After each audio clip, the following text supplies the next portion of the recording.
Hello, and you're very welcome along to the RTÉ Rugby podcast as we start closing in on the Rugby World Cup with just over 3 weeks to go until we get underway in France. And my God, do we have a lot to talk about. Bernard Jackman and Fiona Coghlan are with me to discuss. I'm going to skip the hellos and formalities, guys, because I think we need to get right into this. The big news of the week, obviously, Owen Farrell, free to play at the Rugby World Cup. He had his red card from Saturday's game against Wales overturned, sent off during the 1917 World Cup warm-up game at Twickenham after what at the time we thought was a dangerous tackle on Tane Basham, which was given a yellow card initially, upgraded to a red in the bunker review system. But the hearing yesterday decided that a late change in dynamics due to Jamie George's involvement in the contact area brought about a sudden and significant change in direction from the ball carrier, is what they're saying. And then using that mitigation, it was decided by the All-Australian panel that Farrell, who was expected by most people to face a sanction of around 4 to 6 weeks, should have been sanctioned with just a sin binning. I'll open the floor and we'll see where we go from this. Fiona, thoughts? It's a mess. I think at the weekend, everyone was clear that it was a red card and it was just a question of how long he was going to get, whether he was going to get any mitigation because he'd been a previous offender.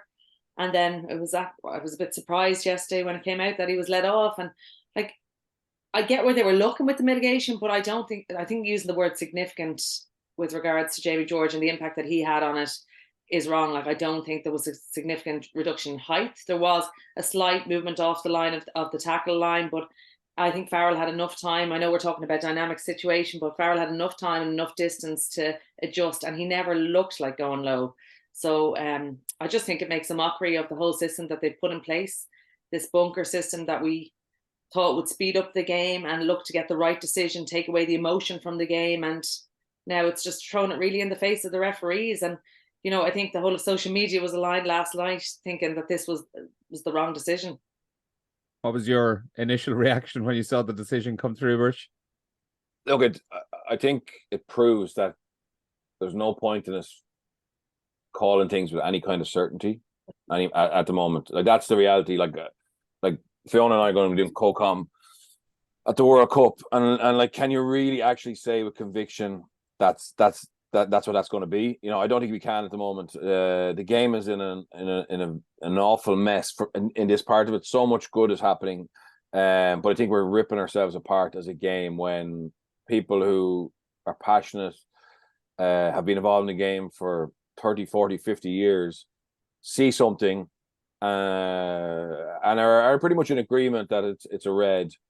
And we know that obviously the starting point or the mid-range was six weeks. So, we're trying to work out what type of suspension he would get. And we know he's gone to tackle school before, so he can't do that again. Previous record be brought into it. And we're saying, is it going to be between 4 weeks or around 4 weeks, give or take a week, and then we hear it's not a red card. And again, that's going against what we've been watching in games for the last 2.5, 3 years, where there's been a push to make the game safer. And of course, there was a little bit of contact from Jamie George on the Tane Basham, but I don't think it was significant enough to say that Owen Farrell shouldn't have got lower, and helped the scenario. And I want Owen Farrell to play in the World Cup. I don't want anyone to miss a World Cup because of a mistimed or dangerous tackle. But the flip side of that is George Moala gets a 10-week ban for a tip tackle, right? Yesterday or the day before. I mean, is it fair? Are tier 1 countries, going to get different treatment? Because it looks like for him, his World Cup is over. For a tackle that was it wasn't even that bad a tip tackle, to be fair. 10 weeks sounds ridiculously long, and then I do think that is 10 reduced to 5. Okay, yeah. But still, the overall point stands that I know they're very different situations. One's a tip tackle, one's a shoulder, but they obviously 100% get the point you're making insofar as tier 1 nations and tier 2 sides being treated a lot differently. And I would certainly say that if a Samoan player or a Tongan or Fijian player over the next couple of weeks makes a tackle in the exact same situation as Owen Farrell, I would be stunned if a red card was overturned. Well, the key thing now is this case would lead you to believe that the most important member of your backroom staff at the World Cup will not be your head physio, your head of analysis, your head S&C. It's going to be your brief, your barrister, who's able to find that legal case. And that's actually was said in the report, was basically that it's very difficult for a referee to make that decision. But they were able to make a decision with based on legal briefing, and of course you're not going to have legal briefing in the pitch. You shouldn't have. I think the problem is for the referees, this is the first real high profile bunker decision, which I think makes sense. And if referees have 8 minutes, the officials have 8 minutes to look at footage and make a decision without that pressure, with your heartbeat at a lower level. And I think and 2 or 3 days later, they find out that they were wrong. It undermines them massively. And I think there's a disconnect between what the referees are working at and World Rugby. I've seen the briefings that the referees are getting at the moment, and it's clear. And there's consequences, and they're missing things, but they're working to get better. And then, I'm sure that refereeing group left that ground on Saturday comfortable that they made the right decision, and now they're being told it's not. You know what I mean? And I just think that that's not good for the game. It's not good for the game to have such a different spectrum. And look, different opinions are good for performance. There's nothing wrong with that. But here, I mean, this is something that over the last, I said, 3 or 4 years, our eyes tell us that's a red, and now we're being told it's not a red, and that's not good. And I think for referees, I think the only solution to this is that those citing committees actually contain referees. I think there has to be consistency in it. There has to be consistency, because it's just sending mixed messages, and it looks like we don't have a clue how to run the game. It's probably not going to happen now for the World Cup, but that will have to come in, and also centralising it, because there's too much. I suppose you have different people with different views. If it's centralised on every single high tackle and it's the same judiciary panel that they go towards, I think that would streamline it a lot more than the way it is now. And obviously there was 3 Australians. Southern Hemisphere themselves have been very lax on high tackles and headshots and things like that. We've seen it even in the championship. There was a couple of key ones. So I think if it's centralised, it's a lot better. But currently, at the moment, I think Six Nations or World Rugby, whoever has the power to appeal it, has to go back and appeal it, because otherwise it's leaving the referees going into a World Cup not knowing where they stand. Yeah, and the appeal, actually, that's going to be the really interesting thing. Obviously, the right of appeal is there on both sides. Obviously, Owen Farrell or the RFU aren't going to be appealing it, but it's there on both sides. So like, it was a Six Nations run competition this summer series, and World Rugby have the right to appeal it. But at the same time, I don't know, personally, Birch, I'm struggling. While I think maybe they should appeal it, I'm struggling to see them actually doing it, because that would be a fairly, as far as I can tell anyhow, that would be an unprecedented situation at this level of the game.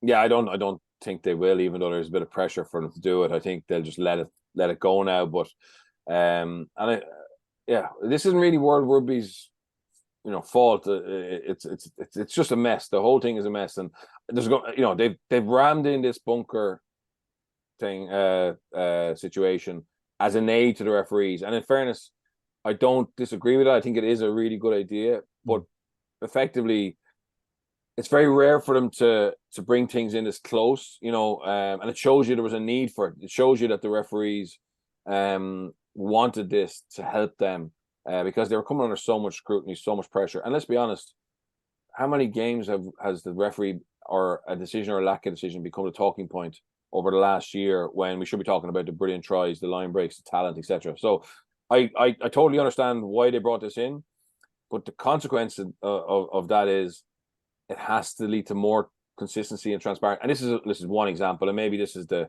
going to be good for the game, because from today or from yesterday, they work out that they can't be such a gap between what everyone feels is right and what they've been doing from a safety point of view, and then this, which is like, we're back to the old days where anything can happen. Just throw a coin in the air, toss a coin, heads or tails. To go back to something you said a couple of minutes ago as well, about how the the most important person on your backroom team heading into this World Cup isn't going to be a video analyst, or it's not going to be a scrum coach or anything. It's going to be the legal team behind you.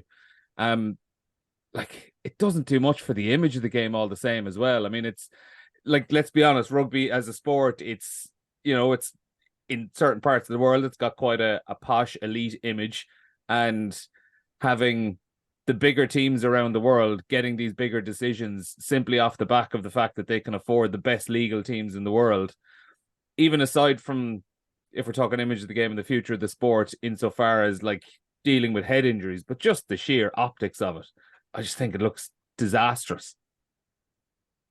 Yeah, and there's one fella's happy about it. Clive Woodward managed to claim credit. He brought Richard Smith in back when he was there. So Clive Woodward's going to help England win the World Cup again. Unbeknownst to them. No, look, obviously World Rugby, in fairness, they supplement those tier 2 countries with coaches to, training camps to try and give them the best possible preparation when it comes to a World Cup. But the reality is they wouldn't have the resources at that end of it. And look, we shouldn't be talking about that. That should be a nice to have, in your, and it should be there to help your players get a fair hearing. It shouldn't be to, I suppose, pull a wool over anyone's eyes or pull a stroke, or use your legal power to pressurize a panel to make a different decision, because the tier 2 countries won't have that. They won't have that resource, and that the gap is already wide. You know what I mean? And they're doing everything in their power to close it. So it shouldn't be what this World Cup's about. And if we're not careful, it could be. It could be. Yeah, I wouldn't be surprised if it will. There's a few more points on this then, Fiona, and both you kind of alluded to it as well in terms of the mitigation, that there was the late change of direction. And I got the sense from what you were saying, neither of you are fully embracing that idea, that there was a massive change in direction or a massive impact of what Jamie George had done. But the other side of it is that, like, we've seen decisions in the past where players have argued the fact that there was a late change of direction or a sudden impact. Grant Gilchrist from the Six Nations a few months ago was one of those against France, the Scotland second row. He was sent off for a head-high hit, and Anthony Yellanche was given a 6-week ban, reduced down to 3, despite the fact that Yellanche was kind of hit in towards him. But what went against him was the fact that he was never in a position to make a legal tackle. He was standing upright. He had his arm tucked in towards his side, which is essentially exactly what Owen Farrell had done at the weekend. So to go back on that mitigation, how can you have the mitigation when the player, regardless, was not in a legal position to actually make a proper tackle? Yeah, and it would have been interesting to get the full script of the review, which they're not releasing, to see where exactly that they found this mitigation, that it was okay. But like, Owen Farrell was standing, he had time to get low, he didn't get low, and he drove up and with force as well. It wasn't as if he absorbed the tackle. So, and now you have Tane Basham, who fails the HIA, who's out of the game, and Owen Farrell's able to play this weekend. And it's just really bad luck. And all you ask for is some sort of consistency. And I know that's a hard thing to find when it's a dynamic game where situations change so quickly, split decisions are made. But when you have time to sit back and review it and you can't even get that consistency, it's a very tough position. And as Fiona said then as well, Bert, the fact that the full written decision isn't going to be released. Now, maybe they might come under severe pressure to release it, but I saw Alex Lowe of the Times this morning saying that he had asked about it. They aren't planning to release the full transcript of the decision, which, EPCR did for the Johnny Sexton case earlier this summer. And while people mightn't have agreed with the length of the suspension he got, these written decisions are very, very interesting and very, very good, just to get an overall picture of what was said and what was argued at these disciplinary hearings. Yeah, totally. I think it's absolutely imperative that we do see the full reading hearing so we can actually start to make sense of it. Maybe we're all missing something here more than the mitigation, which again isn't consistent with lots of other examples we've seen. Like, the reality is there's probably mitigation in most tackle scenarios, of some description. And if it's not significant, I don't think it should have that bearing. There has to be an element of a bigger element of care on the side of the tackler, which is kind of what we've been told was the priority. So yeah, and if there's something in that full debrief that is going to open our eyes and educate us about what the future is going to look like, well then it's absolutely imperative. Like, we just need to be able to actually call something and believe that there's a strong chance based on previous examples it's going to be consistent with that, you know. Yeah, and that was just to round it off. Like, that was something myself and Fiona were talking about just before we came on air. The fact that it felt like for the first time in God knows how long on Saturday, everyone I met and everyone I spoke to about this was pretty certain. Yeah, we're all in agreement. This was a red card, and I was thinking, you know what, this is great. We're finally all coming around and getting to the same decision on all of this. And all we were talking about was, would it be 4 or 5 or 6 weeks of a suspension? You know, in and around that bracket where you have a bit of give or take, and all of a sudden we're never mind back at square one. We're way behind square one at this stage. It feels like. Yeah, and I think, like, even now, most people are still agreeable that it should have been a red card. I think the only person that I've seen come out thinking that it's the right decision that Farrell gets off was Sean Edwards, which is surprising for a current coach when it could affect his team down the line. You know, if he loses a player, the likes of DuPont or something, to a high tackle, what would his take be on it then? So I think most of the rugby community are still aligned that it should have been a red card. And I don't think that's changed, even though the fact that he's got off. Yeah. Yeah, just on this, I don't want him to get a 5-week ban. I think even a 2-match ban. Like, I wanted that red card to be upheld, and then look at the ban. Obviously, after that, I think that's the most shocking thing. You know, if they said, look, he's going to miss 2 matches because we feel there was strong mitigation, but it is a red card. That's the big thing for me. You know, I would hate to see him miss the World Cup. I don't think he's careless. He's careless. But for me, it's a red card all day long. Yeah. Well, I suppose that the knock-on effect is that I would say, in effect, he has been given a 2-game suspension because there's no chance he's going to be playing now in either of these remaining warm-up games, starting with the game against Ireland this weekend, which is a nice segue into it. But in terms of Ireland, Fiona, so there's small little bit of news out of the camp this week. No real update on Jack Conan's injury, other than John Fogarty said yesterday that he was progressing well with the injury. And I don't know, reading between the lines, it doesn't seem like he's a major concern for the World Cup. Dave Kilcoyne has a bit of a knock.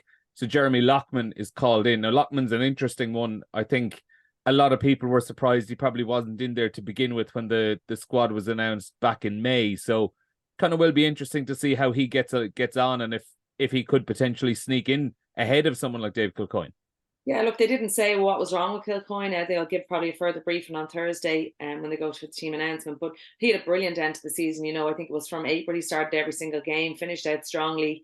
Kilcoyne wasn't around. But yeah, there was questions why he wasn't in at the start. But when you ask why someone's not in, who do you drop? You know, Kilcoyne obviously has that experience there, has had a horrible year with that nerve injury, and he was given an opportunity. I didn't think he looked hugely fit in the Italy game, but you know, they still had a good bit of the season to go before the World Cup started. So it'll be interesting to see how that pans out, how severe that injury is. And indeed, if Loughman gets in and makes an impact in training, you know, it'll open up the eyes of the coaches to what he can deliver. But I'd still say if Kilcoyne is fit, he'll be there ahead of him.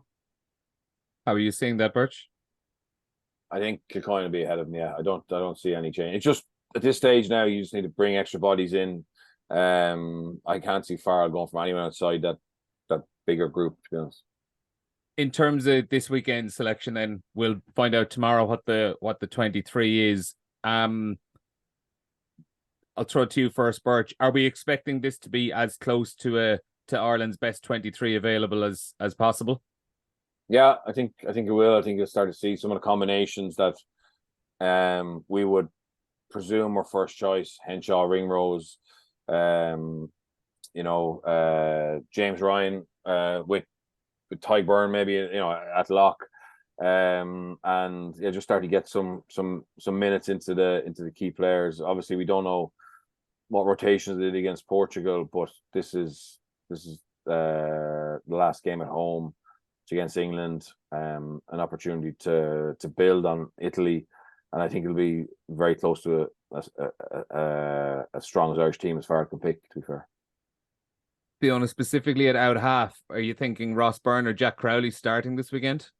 Byrne has to start. I think he has to be given that opportunity. You know, obviously Crowley went well on front football against Italy, but Byrne there for the Six Nations, and now he has to be given his time in this lead up to show what he can do. And obviously he has a bad history against England, and his 2 starts against England didn't go well for him, but I think he's a much improved player since then, and this is a much improved Irish team than, let's say, the warm-up game of 2019 when he started that and it didn't go well. So yeah, I think Byrne has to be given that start and see how he goes, and then maybe Crowley will get on and see what he can do. But I don't think Byrne will have as quick a ball as Crowley had against Italy.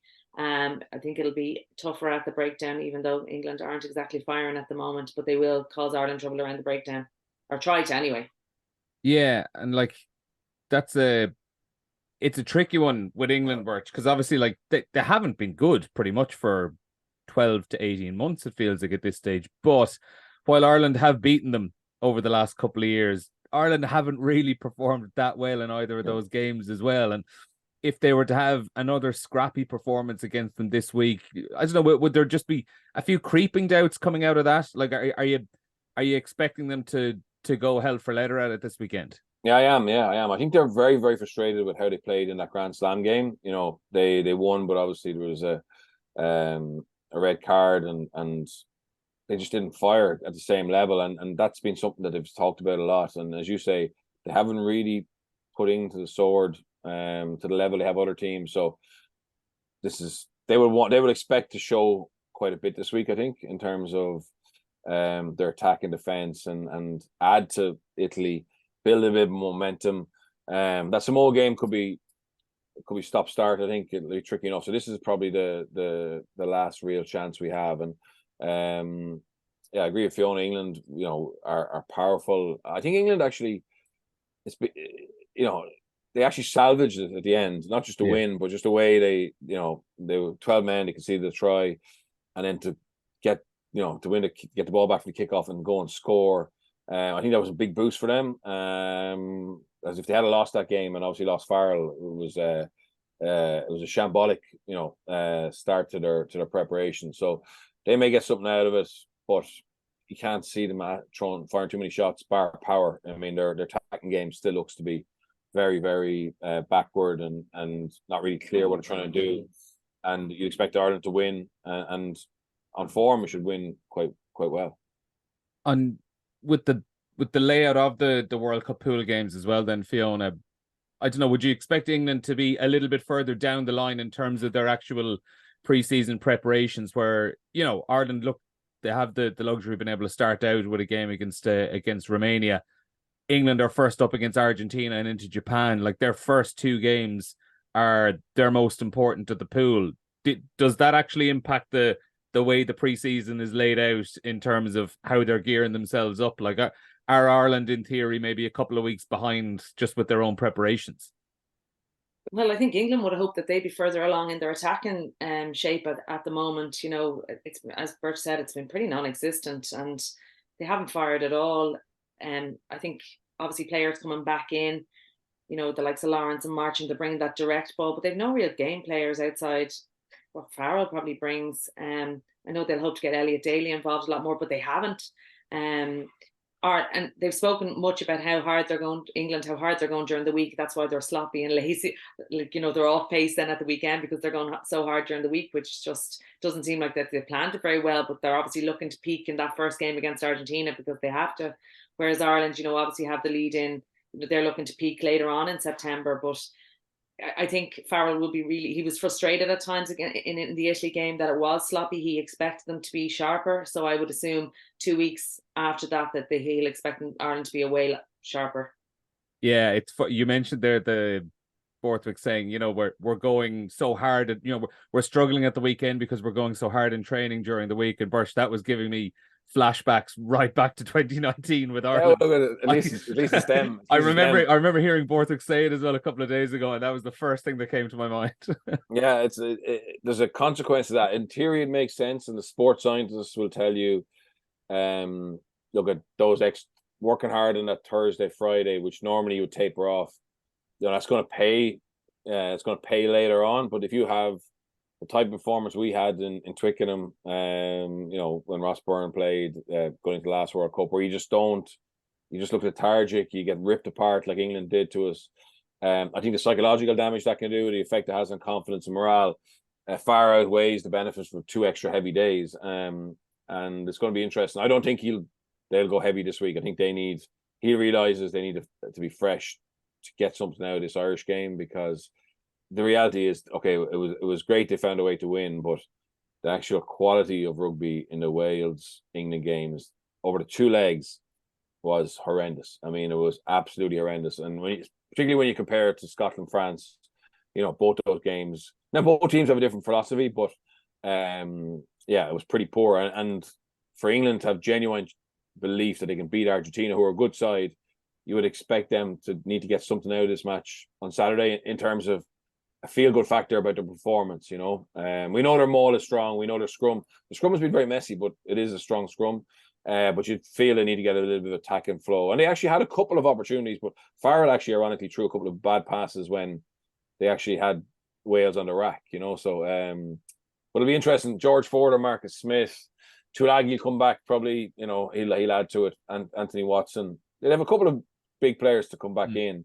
But I think from his point of view, it'll be more around the cohesiveness and implementing a better attacking. And this isn't about, like, their attack under Eddie actually had gone back a long way as well. So this is something. It's not just a Borthwick issue. No, it's not a Borthwick issue. It's gone back a year and a half, 2 years, where they've looked kind of clueless in terms of what they're trying to do. So it's a big challenge.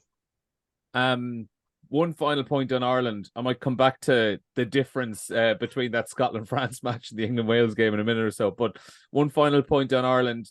We haven't been told the team, but, yesterday, for example, Keith Earls was up on media duty, and, without shedding too much light on the magic, generally, if a player is put up for media duty on the week of his potential 100th cap, it'd be fairly unlikely that he wasn't going to be picked the following days. So I think we can kind of assume that Keith Earls is going to be involved in some way at the weekend. And Fiona, for him, that's obviously going to be his 100th cap.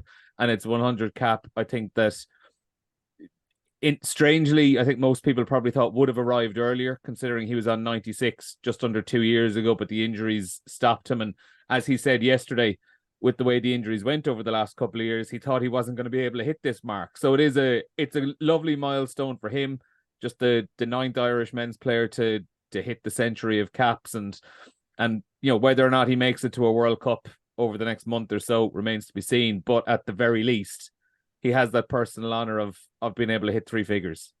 Well, hopefully he does. Look, he's been an absolute stalwart for the Irish team, and he's hugely liked by the public, but also by the team. And I think he's a really valued member in the squad, both on the pitch, but more so off the pitch, and probably what he's given to the younger players as they're coming through, imparting his knowledge. And, I think he does deserve it. I don't think that Farrell will be sentimental about it. I think he's a very loyal coach, but I don't think he'll be sentimental about it. But he'll find the value in giving Keith that 100 cap and making sure that he gets it, whether that be now or after he goes to the World Cup and gets it. But it would be huge for him and his family. What he's gone through, like, this was a horrendous year for him in terms of injuries, and getting back and being able to finish out strong with Munster and helping O'Mahony lift the trophy was huge for him. But then this is another level, getting your 100 cap and just the 9th person to do it. So hopefully it does happen. And Bertie has one of those something unique where he seems to be just one of the most universally liked Irish rugby players across provinces. And I don't know, I think you could nearly pick out most international players in Ireland, and in some areas there might be a little bit of begrudgery around things, but just in general, people seem to absolutely adore him. Yeah, and he's actually quite shy, reserved guy, but he hasn't got a bad bone in his body. He's someone that's massively respected, and he gives respect, so he gets respect. I actually disagree with Fiona. I think Farrell is sentimental, and I think he wants to do right by Keith Earls. I know for Conor Murray, Farrell had worked out a long way out that, all going well, Conor Murray would get his 100 cap against South Africa in November. And at the time when he had that discussion with some people, Conor Murray was number 2, and under pressure at number 2. Gibson Park was number 1. And Faz said, no, Conor will start that game. Conor will start that game because he deserves to make his 100 cap at home in a big game for what he's given to Irish rugby, and that will come back to him, and that will basically be the right thing for others to see. If you have 80 caps, 90 caps, that if there's an opportunity, there's no freebies. Like Keith Earls and Conor Murray deserve to start big games, but I think he's conscious of that, and I think he would have worked out that this was a possibility if Keith wasn't injured against Italy, and came through that he could make his 100 cap at home against England. And a lot of the stuff he's doing around culture is around that. It's around rewarding significant contributions to Irish rugby, and I'm not saying, as I said, it's not a freebie. He actually played well against Italy, and he's the lowest offer. But I think there's an element that this week is about Keith, and Keith deserves to have that moment for his family, and it's absolutely so well deserved as anyone who gets 100 caps is. But for Keith, I think it's especially significant. Tangential to what you're saying there about the Farrell being big on the culture around the team. Like, it was interesting as well yesterday, there were a couple of people mentioning the fact that when they were in Portugal last week, a lot of players had their families over there with them. Now, like, not everyone did. I think it was just a kind of an optional extra if you want to bring your family over. Once you're finished training in the morning, the afternoon is yours, and you can spend it with the wife and kids or the partner or whoever. And that probably goes along with what you were saying there in terms of the culture around the team and being a little bit sentimental at times, but I suppose all of those things matter. Yeah, absolutely huge. And World Cup camps in general are difficult because you are normally taken away from your family for long periods. And again, the Wales is the obvious example that we know about, Turkey, Switzerland, and you've got that lack of empathy maybe for what the players' families are going through. And Farrell has been very conscious of that, and often families wouldn't be encouraged to go on holidays to the same place that the team are in, but he realizes that this is an absolute slog and a marathon, particularly if we go deep in it. And I think they have a gap week after South Africa, and I think there's also an opportunity for players to get a little bit of downtime. They have to stay in France, but potentially some time to maybe get a family holiday as well in and around that during the World Cup. They're supposed to have that recharge. The reason they have to stay in France is it's not fair on the countries from the southern hemisphere. If Ireland, England, Wales can pop off to back home, so the rules are you have to stay in France. But he's very conscious of that, and that's very much appreciated by the players and the staff. And just one final question on Earls for you as well, Bernard. Then I'd be curious to know, like, you were on the scene, obviously still playing when Earls was in his younger years. What do you remember of coming up against him in those late 2000s when he was early on the scene? And I presume you would have crossed paths in a few Irish camps down the years. What do I remember? Skid marks whenever I was opposite him, worried that it was going to miss a tackle. Look, he had phenomenal speed. You just didn't want to get anywhere near him when you had the ball unless you had a Trico inside you and someone else fast outside you, and you could kind of corral him into one of them. But electric acceleration. Really, it was just 0 to 100 very, very quick, and actually very powerful for a guy who doesn't look a big man. He actually had a period where he got too big, and then he started to get some injuries and lost a bit of. So he shedded that, and just a nice guy, just a nice fella. I knew his dad. Played against his dad. Two very different players. Very different. But both of them are very, very good rugby players. Fiona, to move on to other countries, Bernard kind of hinted at it there earlier when he mentioned the difference between England, Wales, and France, Scotland. It was basically like talking about two different sports, 2 hours apart from each other. Yeah, to go from that, I suppose, snorefest of England, Wales, and just the excitement in that Scotland-French game. And right from the start, both teams went at it, full out attack. The quality of some of the tries was outstanding. It was just a spectacle. It's what you want to see. And hopefully that bodes well for the World Cup, that we're going to have some games of such high quality. Probably not great for Ireland that Scotland are finally starting to hit some form. It's whether that they can hold it up consistently over the course of the World Cup will be interesting. But like, it was phenomenal. I really, really enjoyed it. And, you know, it's just a shame that Ntamack got injured out of it. It's taken probably one of the top players out of the competition now in what was really an innocuous kind of hit that he made. It didn't look, he didn't go down, came off, and it's just a shame to lose a player of that quality. Yeah, and Fiona, like Cyril Boy, you mentioned Ntamack. Cyril Boy is out for the first, I think, couple of rounds. He's around 5-6 weeks of an injury as well. I mean, it just puts the scares up you ahead of the warm-up games. Like, you're going, Jesus, Ireland still have 2 more games to get through before they actually make it to Romania and Bordeaux in that opening match. Yeah, look, I suppose you can be thinking or worried about that. It's going to happen. There's going to be injuries. Hopefully that it's not going to be big injuries that rules players out, because you want the top players playing at the World Cup. But players can't even be going in thinking about that, because look, you could get injured at training as well, so they can't be thinking about that. But it's a shame, and I think actually France will struggle more not having Bai there as opposed to Ntamack. You know, he'd be a huge loss if he doesn't come back after those 6 weeks. It's a calf injury, so it just depends how bad it actually is. Yeah, I'm sure we'll find out more when they name their final squad. In terms of France at out half, then, Birch, are we assuming Mathieu Jalibert straight in at number 10?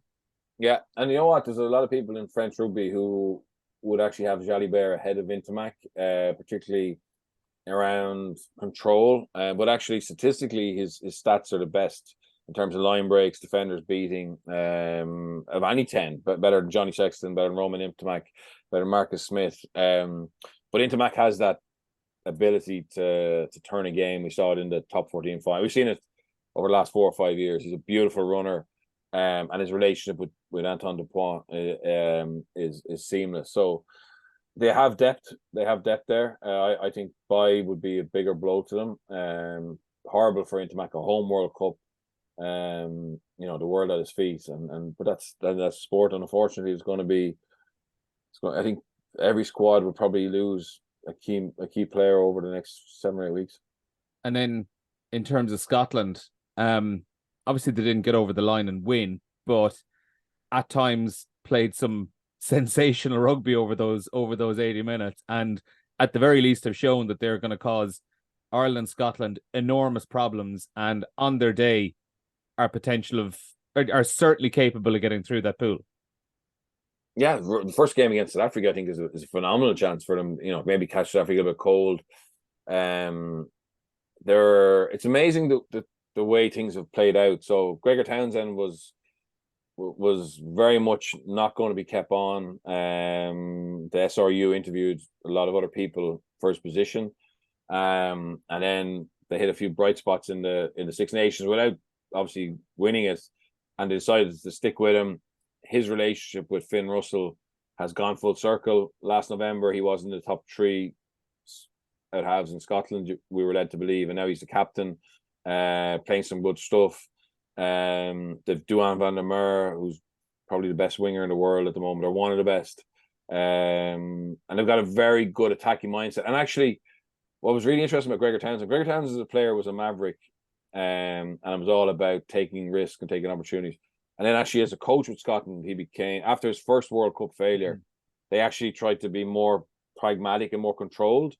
And with Finn there, that was never going to work. And that's why obviously they didn't get on. But now it's like he's giving them the keys, and they're dangerous. They're dangerous. The only reason we're not probably as afraid of them as we probably should be based on what we're seeing is because in the last 3 or 4 years we've always had their number in the big games. It's the familiarity thing. Yeah, familiarity. So they haven't shocked us, and we know them well, and we're used to beating them with Glasgow and Edinburgh as well to a certain extent. But yeah, they on form they're real challengers. You know, they're real challengers. And if there were any other groups, you'd be saying they're getting out of it. It's just obviously our group is, well, obviously if they're in the France New Zealand group, it'd be difficult. But those 2 groups are very tough. But they would be favourites to get out of the other ones, I think.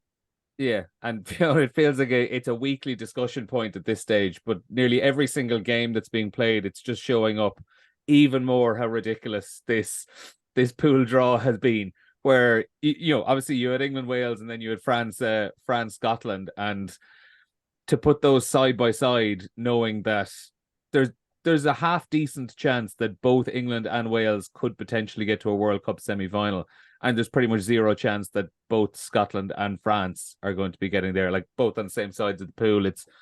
It's just so hard to square.